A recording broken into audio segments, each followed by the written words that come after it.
జీవమా యెహోవా నీకు చేసిన మేళ్లను మరువాకు. జీవమా యెహోవా నీకు చేసిన మేళ్లను మరువాకు.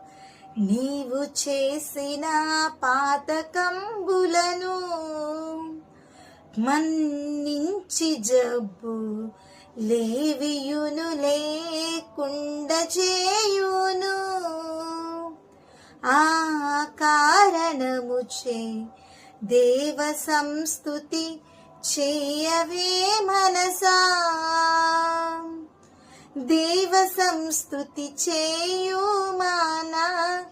జీవమా యెహోవా దేవుని పావన నామమును తించుమా. నా అంతరంగము లో వసించు నో సమస్తమా.